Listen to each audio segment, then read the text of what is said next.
من الشیطان الرجیم بسم اللہ الرحمن الرحیم۔ عزیز طلباء السلام علیکم۔ عزیز طلباء، اللہ تعالیٰ نے مختلف مخلوقات پیدا کی ہیں اور ان میں مختلف رنگ رکھے ہیں۔ ہر ایک مخلوق اپنی خاصیت میں یکتا ہے اور اپنے امور انجام دے رہی ہے جس طرح ان کو فیڈ کیا گیا ہے، جس طرح ان کی فطرت میں رکھے گئے ہیں۔ انسان کو بھی اللہ تعالیٰ نے پیدا کیا ہے، لیکن یہ سب مخلوقات سے مختلف ہے اور اس کو اشرف المخلوقات بھی کہا گیا ہے۔ یعنی کہ مخلوقات کی اگر رینکنگ کی جائے، ان کی درجہ بندی کی جائے، تو سب سے اپر لیول کی جو مخلوق ہے وہ حضرت انسان ہے۔ لَقَدْ خَلَقْنَا الْإِنسَانَ فِي أَحْسَنِ تَقْوِيمٍ۔ اللہ تعالیٰ حضرت انسان کے بارے میں یہ فرماتے ہیں کہ ہم نے حضرت انسان کی بہترین طریقے سے تخلیق کی ہے، اور واقعتاً آپ دیکھیں کہ جتنی خوبصورتی، جتنا جچاؤ، جتنا اوور لک، جتنا انداز حضرت انسان میں ہے کسی اور میں نہیں، اور ہر چیز میں اس کو ممتاز کر دیا، ہر چیز میں اس کو ایک رنگ دیا۔ مخلوقات آپ دیکھیں کہ بغیر گھروں کو ارینج کیے اور اسی طرح بغیر لباس کے وہ اپنی زندگیاں گزار رہی ہیں، اور مخلوقات جو ہیں جس طرح کا کھانا ملتا ہے اس طرح کھاتی، جبکہ حضرت انسان جو ہے اس کے لیے اللہ تعالیٰ نے لباس اتارا ہے، اس کی زینت کے لیے۔ کتنے کتنے خوبصورت لباس ہمیں نظر آتے ہیں اور کتنی کتنی انسان کی زینت نکلتی ہے لباس پہن کر، اور کتنے کتنے انواع و اقسام کے کھانے اللہ نے دیے ہمیں۔ کیا اس طرح کسی اور مخلوق کے کھانے ہیں؟ آپ جانوروں کو دیکھ لیں، سارے جاندار اپنے پاؤں کے علاوہ ہاتھ سے بھی چلتے ہیں، لیکن انسان جو اللہ نے شاہکار بنایا ہے اس کو اپنی دو ٹانگوں پہ کھڑا کر دیا۔ وہ اسٹریٹ حالت میں ہوتا ہے، سیدھا ہوتا ہے، اور پھر جو ہے اس کے دماغ میں کتنی صلاحیتیں رکھی ہیں۔ اور جب سے انسان دنیا میں آیا ہے اس کے بعد آپ دیکھیں کتنی ترقیاں ہو چکی ہیں، کتنے لوازمات انسان کے اور بڑھ گئے ہیں۔ پروگرس دیکھیں، انسان زمین کا اس نے سینہ پھاڑ دیا ہے، سمندروں کے نیچے سمندروں کو پھاڑ کر اس نے فائدے حاصل کیے، اسی طرح آسمانوں کی طرف نکل گیا اور خلاؤں میں اس وقت اپنے اس نے نیٹ ورک بنائے ہوئے ہیں، اور اتنی زیادہ ترقی ہے کہ ایسے لگتا ہے سارے ملک اکٹھے ہو گئے ہیں۔ جب چاہیں کسی ملک سے رابطہ ہو سکتا ہے، جب چاہیں کسی جگہ پہ ہم کنٹیکٹ کر سکتے ہیں۔ تو یہ ساری چیزیں جو ہیں یہ اللہ کی طرف سے، اور ہمیں ہر آسائش اللہ تعالیٰ نے دی ہے۔ پہاڑ جیسے عظیم، سمندر، اور اسی طرح بڑے بڑے جناب صحرا ہمیں اللہ تعالیٰ نے دیے ہیں، کتنے کتنے بڑے دریا اللہ تعالیٰ نے دیے ہیں۔ یہ ساری اللہ تعالیٰ کی نعمتیں اور ارینج نعمتیں ہیں اور اپنے بندے کے لیے۔ اس لیے عزیز طلباء، ہمیشہ ان نعمتوں پہ غور کیا کریں۔ میں آپ کو بتاؤں، اللہ تعالیٰ نے جو سیٹ اپ دیا ہے نا، اگرچہ یہ انسان کے لیے دیا ہے، اگرچہ یہ انسان کے مصرف کے لیے دیا ہے، وہ سارا دیکھے، لیکن اس میں ایک بہت بڑا پیغام ہے انسان کے لیے کہ اب تم اس سے استفادہ کر رہے ہو، اس کو انجوائے کر رہے ہو، ہمیشہ تمہاری توجہ اس کے بنانے والے کی طرف ہونی چاہیے، اس کے خالق کی طرف ہونی چاہیے، اس کو پیدا کرنے والے کی طرف ہونی چاہیے۔ اس کا اللہ تعالیٰ رپلائی یہ چاہتا ہے کہ میرے بندے مجھے یاد رکھیں۔ وَإِن تَعُدُّوا نِعْمَتِ وَإِن تُعُدُّوا نِعْمَتَ اللَّهِ فَلَا تُحْصُوهَا، تم اللہ کی نعمتوں کو شمار کرنا چاہو تو نہیں کر سکو، لیکن اس کے لیے ضروری ہے کہ ہم اللہ تعالیٰ کا شکر کریں۔ شکر کے بغیر جو ہے وہ جو نعمتیں ہم استعمال کرتے ہیں نا، جو اللہ تعالیٰ نے ہمیں عطا فرمائی ہیں، شکر کے بغیر ان سب سے سوال ہو جانا ہے۔ یہ میں آپ کو بتاؤں، یہ جو ہم کھانا کھاتے ہیں نا، اگر بسم اللہ پڑھی نہ جائے اور اس کے بعد اللہ کا شکر ادا نہ کیا جائے تو یہ کھانا ہم پہ یہ سوال بن کر رہے گا کہ بتاؤ کس کا کھایا۔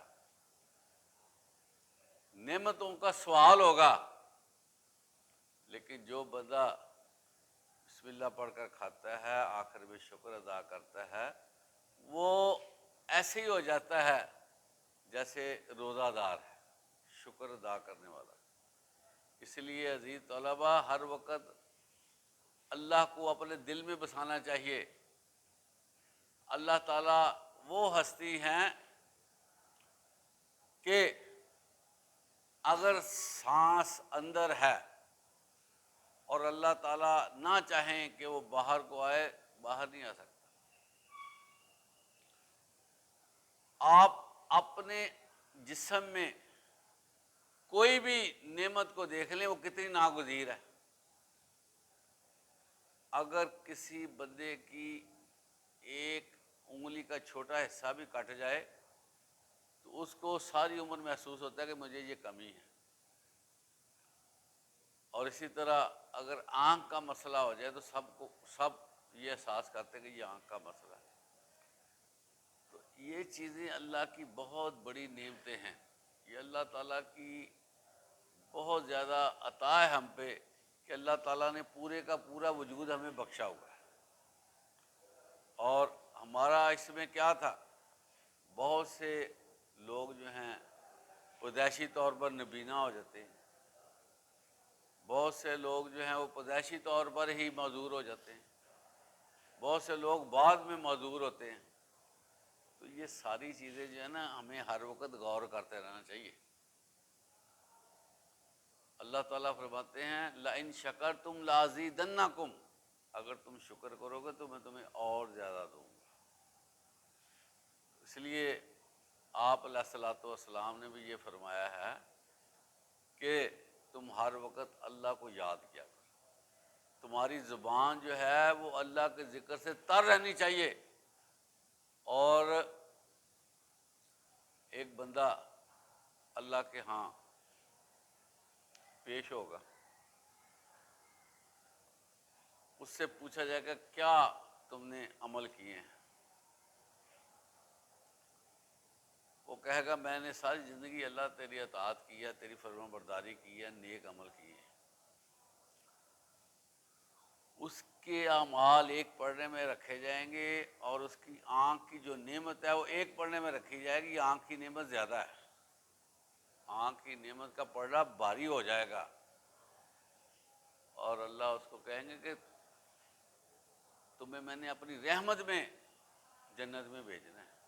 بندے کے اعمال وہاں پر جو نعمتیں اللہ تعالیٰ نے دنیا میں دی ہوئی ہیں اس کے مقابل کچھ بھی نہیں۔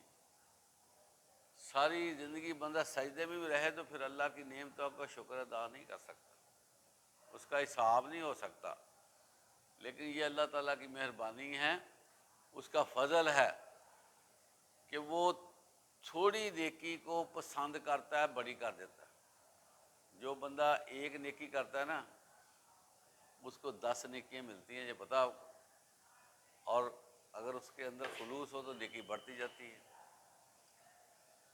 اب اللہ کی مہربانی آپ دیکھیں ہم پہ کتنی زیادہ ہے کہ جو بندہ گناہ کا ارادہ کرتا ہے، جب تک وہ گناہ کرے نا، اس کو گناہ اس کا لکھا نہیں جاتا، اس کی برائی لکھی نہیں جاتی۔ لیکن ایک بندہ نیکی کرنے کا ارادہ کرتا ہے کہ میں نے یہ کام کرنا ہے، یہ عمل صالح ہے، یہ میں نے کرنا ہے، اس کی ابھی نیت ہوتی ہے، اگر وہ کر لیتا ہے تو اس کو 10 گنا نیکیاں مل جاتی ہیں، لیکن اگر نہیں کرتا تو اس کو پھر بھی اس کا ثواب مل جاتا ہے۔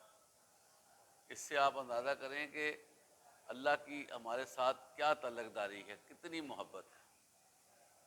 پھر اللہ تعالیٰ نے کیا کیا ہوا ہے کہ کسی وقت بھی بندہ رجوع کر لے، اللہ معافی دے دیتا ہے۔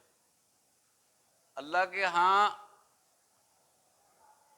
پچھلی باتیں نہیں دہرائی جاتی کہ تم نے تو یہ کیا، تم نے تو وہ کیا ہے۔ کسی وقت اس کا رجحان ہو جائے، اللہ کہتا ہے جاؤ تو میں معاف کر دیا۔ ایسی شان والا رب، ایسی عظمتوں والا رب ہمیں ملا ہوا ہے، ہمیں تو اللہ پر ایمان سے ہی خوش ہو جانا چاہیے کہ اللہ تعالیٰ نے ہمیں ایمان دیا ہے، ہمیں جو ہے وہ اللہ تعالیٰ نے مسلمان بنایا ہے۔ چاہے جائے کہ ہم جو ہے نا وہ چھوٹے چھوٹے کاموں میں پڑے رہیں، گناہوں میں پڑے رہیں اور اپنے آپ کو ضائع کر لیں۔ اللہ تعالیٰ کی مہربانی انسان بھی اتنی زیادہ ہے کہ انسان جو ہے وہ اس کے بارے میں ہر وقت اظہار تشکر کرے تو اس کا حق ادا نہیں ہو سکتا، یہ پتہ آپ۔ اس لیے اپنے آپ کو نا ان چیزوں میں لے کر آئیں۔ دنیا داری جو ہے، یہ دنیا داری کا مطلب یہ نہیں ہے کہ اس کے اندر داخل ہو کر ہم اپنے رب کو بھول جائیں۔ دنیا میں حصہ لیا جاتا ہے، دنیا میں ہم نے اپنا حصہ لینا ہے، اور ہمارا مشن ہے اللہ کی اطاعت اور فرمانبرداری، اللہ کو راضی کرنا، اللہ کے حکموں کی تعمیل کرنا، اللہ سے محبت کرنا، اللہ کے ساتھ تعلق بنانا۔ اگر وہ نہیں ہے تو پھر کھانے پینے کا کیا فائدہ بتائیں؟ آپ کو پتہ ہے جتنی کائنات میں مخلوقات ہیں نا، سوائے جن اور انسان کے، ساری کی ساری اللہ کی حمد ثنائی کرتی ہیں، سب اللہ کو پکارتی ہیں۔ پہاڑ بھی اللہ کا ذکر کرتے ہیں، درخت کرتے ہیں، ہر چرند پرند جانور اللہ کا ذکر کرتے ہیں۔ اب ہمیں تھوڑا سا اختیار دے دیا گیا، ہم لوگ جو ہیں بے فکر ہو گئے، جبکہ اللہ تعالیٰ نے دیگر مخلوقات کا جو معاملہ ہے وہ دنیا کے لیے رکھا ہے، جبکہ ہمارا معاملہ جو ہے نا وہ بہت آگے لے جاتا ہے۔ یہ دنیا کی زندگی تو ایک ہمیں چند روزہ دستیاب ہے، اصل زندگی تو اخروی زندگی ہے، جہاں پر موت کو بھی موت آ جانی ہے، اور وہاں پر پھر ہر بندے سے فردن فردن انفرادی طور پر اس کو کھڑا کیا جائے گا کہ بتاؤ کیا کر کے آئے ہو۔ اور آیت الکرسی کی تلاوت کر کے دیکھ لیں، وہاں پر کسی کی سفارش قبول نہیں کی جائے گی مگر اللہ چاہے، اور جس نے جو کیا ہوگا اس کے اعضاء اس کا جواب دیں گے، اور اس کے علاوہ اس کا اعمال نامہ اس کے گلے میں پہنا دیا جائے گا، لٹکا دیا جائے گا اس کا اعمال نامہ، اور سامنے نظر آتا ہوگا۔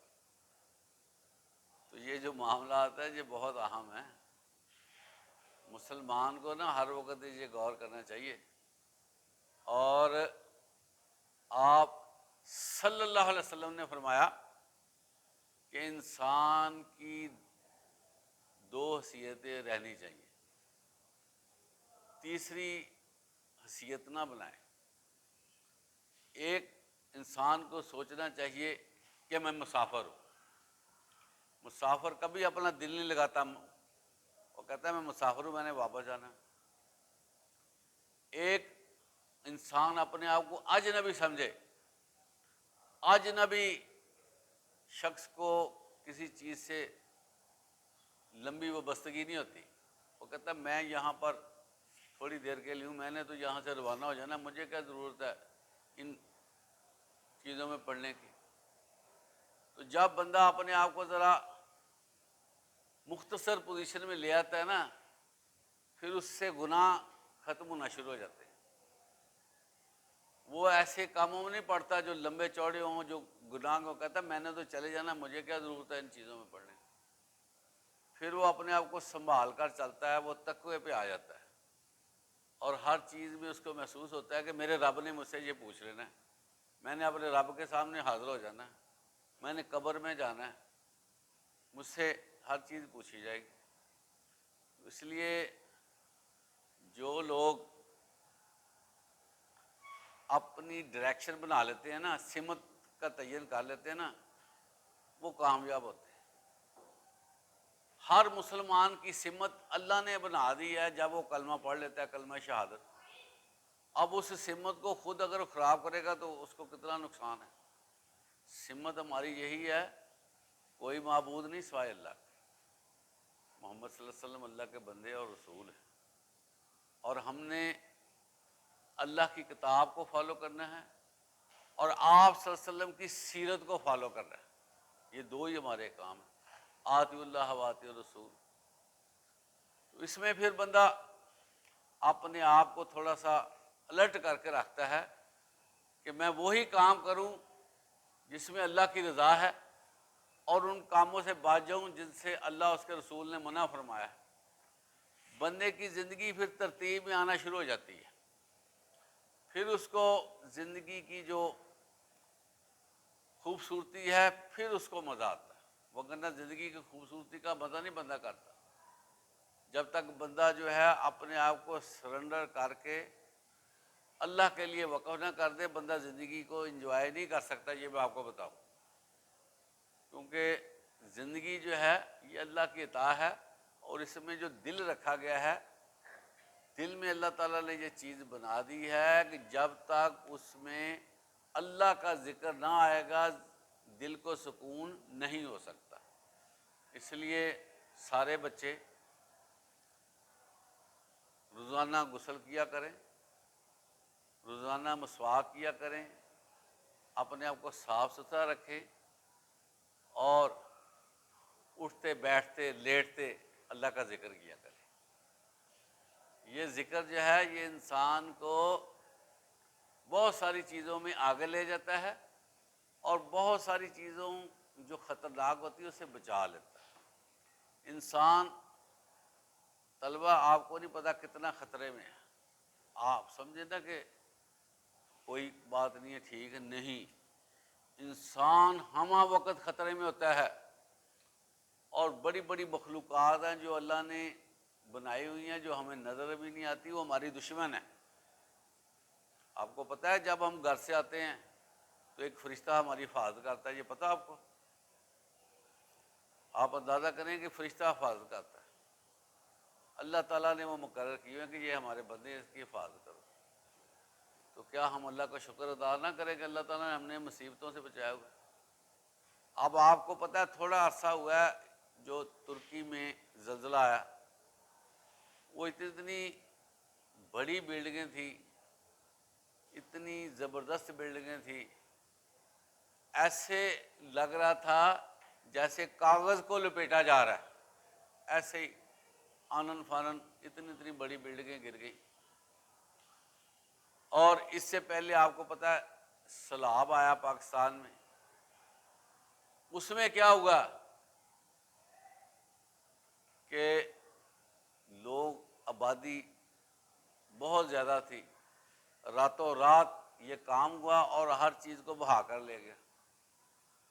بڑے بڑے ہوٹل بنے ہوئے تھے، رہائش گاہیں تھی، ہر چیز اس کو بہا کے لے گیا، اور ابھی تک اس کے اثرات موجود ہیں۔ لوگ جو ہیں وہ ایسے ہی بیٹھے ہوئے ہیں، اور ساری فصلات ہماری برباد ہو گئیں، زراعت ساری ختم ہو گئی۔ اس وقت گندم کے بھی مسائل بنے ہوئے ہیں، جن علاقوں میں بڑی اچھی گندم ہوتی تھی وہاں پر پانی کھڑا ہے، وہاں پر فصلیں نہیں ہو رہی۔ سیلاب کا پانی کی دفعہ ٹھہر جانا وہ زمین کو ہلا کے رکھ دیتا ہے۔ اب دیکھیں یہ کیا چیزیں ہیں، یہ ہمارے لیے میسج ہے۔ یہ بات ہمیشہ ذہن میں رکھیں، ہمیشہ ذہن میں رکھیں، کوئی آفت بھی اللہ کی اذن کے بغیر نہیں آتی۔ ہم کہیں کہ یہ ویسے ہی آ گئی ہے، یہ قدرتی آفات ہیں، یہ زلزلہ ویسے ہی آ گیا، سیلاب ویسے ہی آ گیا، ویسے کوئی چیز نہیں آتی۔ میں آپ کو بتاؤں، ہر چیز میں اللہ کا حکم ہوتا ہے۔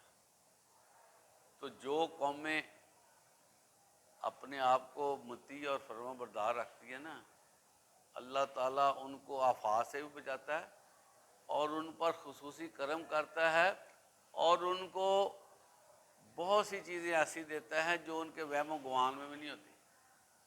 زمین سے خزانے اگل دیتا ہے اللہ تعالیٰ کہ جاؤ لے لو اور اپنی زندگیوں میں آسودگی پیدا کرو۔ تو یہ باتیں ہمارے لیے بڑی قابل غور ہیں، اور بہت ہی زیادہ اہم ہیں کہ ہم زندگی کو ہی سارا کچھ نہ سمجھ کے بیٹھ جائیں۔ یہاں پر تو کوئی پتہ نہیں چلتا کب کسی کا کام ختم ہو جانا، بندہ فارغ۔ مشینری ہماری ویسے بھی بڑی ڈھیلی ہو گئی ہے، ہمارے پاس اتنی قوت ہی نہیں جسموں میں رہ گئی، خوراک ہماری اتنی اچھی نہیں ہے، متوازن نہیں ہے، غذائیں ہماری ناقص ہیں، اس میں کچھ ملاوٹیں بھی ہیں، خالص چیز کا ملنا بڑا ناپید ہو گیا۔ تو ہر وقت ہمیں نا اس طرف دھیان دینا چاہیے کہ چلیں یہ زندگی تو گزر رہی ہے، کل کی زندگی کے لیے ہم اپنے آپ کو تیار کر لیں، اور کچھ اس کا ساز و سامان تیار کر لیں۔ اللہ تعالیٰ کسی پہ بوجھ نہیں ڈالتا، بڑا مناسب سی عبادت کا نظام بنایا ہوا ہے، اور پھر بیٹھے بٹھائے ذکر، کیا اس میں پرابلم ہے؟ ادھر ادھر کی ہینکی پھینکی کرنے کی بجائے بندہ ذکر کرے۔ اور ذکر کا کیا فائدہ ہوتا ہے کہ بندہ چغلی سے، غیبت سے، جھوٹ سے، فریب سے بھی بچ جاتا ہے، اور اپنے آپ کو تقوی میں لے کر آتا ہے۔ تو یہی چیزیں ہیں نا انسان کی کامیابی کے لیے، کہ دنیا میں آ کر اپنے آپ کو سنبھال کے رکھنا، یہ کامیابی ہے۔ تو اللہ تعالیٰ ہمیں اپنا زیادہ سے زیادہ ذکر کرنے کی توفیق عطا فرمائے، اور ساتھ ہی اچھے سے اچھے اعمال کرنے کی توفیق عطا فرمائے، نماز پنجگانہ پڑھنے کی توفیق عطا فرمائے، اور قرآن مجید ترجمے کے ساتھ سمجھ کر پڑھنے کی توفیق عطا فرمائے۔ وآخر دعوانا الحمدللہ رب العالمین۔